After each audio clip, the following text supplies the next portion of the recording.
Kepanggih malih wonten ing pembelajaran basa Jawa kaliyan Bu Sri Kanti. Dinten iki kita bakal bahas babagan unsur sandiwara. Unsur sandiwara yaiku ana tema, plot utawa alur, paraga lan watak, latar, amanat utawa pitutur. Tema yaiku makna kang kaemot ing crita. Tema dibangun saka prakara-prakara saben paraga kang njedhul ing crita. Tema uga diarani prakara kang arep diandharake panganggit ing karyane.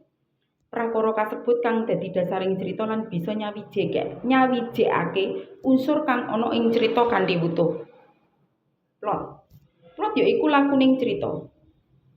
Alur iki bakal ndadekake sandiwara bisa narik kawigaten para pamiyarsa. Plot kang mateng bisa nyenengake wong kang nonton. Unsur-unsur kang mateng bisa nyenengake wong kang nonton. Unsur-unsur kang ana ing plot yaiku ketegangan, suspense, dadakan, lan ironi dramatik. Ketegangan.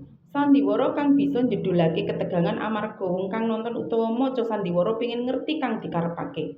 Wong kasebut bakal nonton sandiwara nganti tekan rampung. Dadakan, yaiku panganggit pengin wong kang maca utawa nonton bakal ngira mengkone kang bakal kadadéyan utawa bisa ngagetake. Nanging critane tetep bisa mlebu nalar. Ironi dramatik yaiku awujud pranyatan utawa lelakon saka paraga kang ana ing sandiwara kang nggambarake crita samengko. Unsur iki kanggo nyengkuyung unsur ketegangan lan dadakan.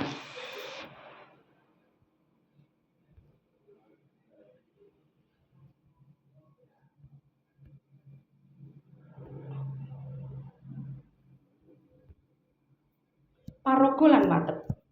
Paraga yaiku wong-wong kang ana ing crita kang awujud sandiwara.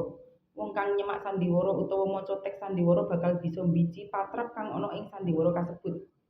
Paraga ana miturut peran lan uga miturut watek. Paraga miturut peran ana kang diarani paraga utama lan paraga pambantu. Paraga utama yaiku paraga kang kerep metu ing saben adegan. Paraga pembantu yaiku paraga kang ora pati wigati lan metune kanggo nyengkuyung paraga utama. Adhedhasar watek. Ana paraga protagonis kang nduweni watek becik.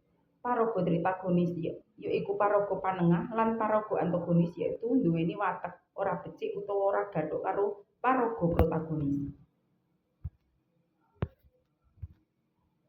Latar. Latar yaiku papan, wektu, lan swasana ing salah sawijining adegan. Amanat utawa pitutur. Amanat utawa pitutur yaiku piwulang kang kamot saka lakuning crita. Amanat utawa pitutur bisa dingerteni sakwise nyemak sandiwara utawa sakwise maca teks sandiwara. Matur nuwun.